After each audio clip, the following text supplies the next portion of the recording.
stay with us as we stay on the topic.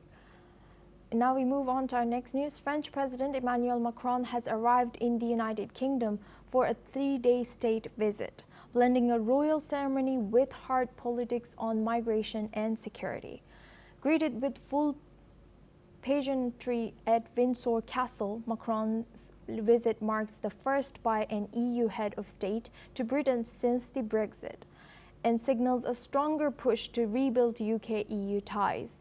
But beyond the ceremonial welcome, Macron and British Prime Minister Keir Starmer are facing high-stakes talks, particularly on halting the surge in migrant crossings through the English Channel. The UK is pressing France to step up coastal interventions, including more aggressive actions at sea. Both sides are also working to strengthening security cooperations, including joint strategies to disrupt smuggling networks operating across Europe and North Africa. Macron and Starmer are also expected to advance plans for a post-ceasefire security force in Ukraine. In a statement, Macron said France and the UK will deepen cooperation on defense, nuclear energy, space, artificial intelligence, and migration. With strong symbolism and stronger agendas, Macron's visit could mark a turning point in UK EU relations.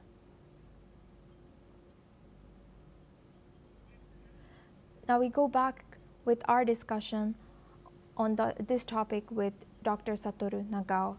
He's a fellow in Hudson Institute. Thank you, Doctor, for staying with us. How significant is Macron's visit in signaling a shift towards stronger UK or Brexit, post-Brexit cooperation? This is important. Indeed, since President Trump swore in, France and the British cooperation is deepening recently. Because they need cooperation. President Trump want to take distance from the issue in Europe, Middle East, and withdraw as much as possible and relocate their resources to the Indo-Pacific against China. In this case, the United States demand Europe should increase their defense budget and sharing burden, security burden in Europe. So they should take charge as much as possible themselves. So that's why the European countries should cooperate each other. But in Europe, the British already leave from EU, and that's why the British want to seek a more global policy, not only the Europe but also the others. But at the same time, because of such kind of the situation, UK needs to cooperate with Europe. Indeed, the UK's contribution in Europe is, especially the military affairs, UK take very important role. So that's why, for example, the framework in the defense in the Europe, British takes a relatively wider share of the burden. So that's why without the UK, European cannot show enough defense. And this means that European needs the United Kingdom.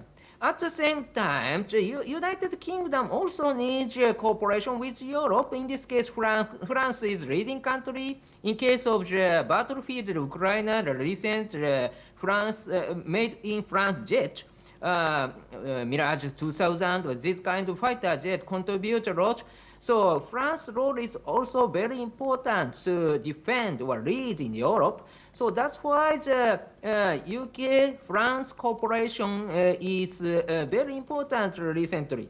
So this is adjusting the situation of the US world strategy, which is the Indo-Pacific's main arena. China is the main target. But in this means that Europeans should take charge more in Europe. In this case, UK-France cooperation is a very important central part of the cooperation.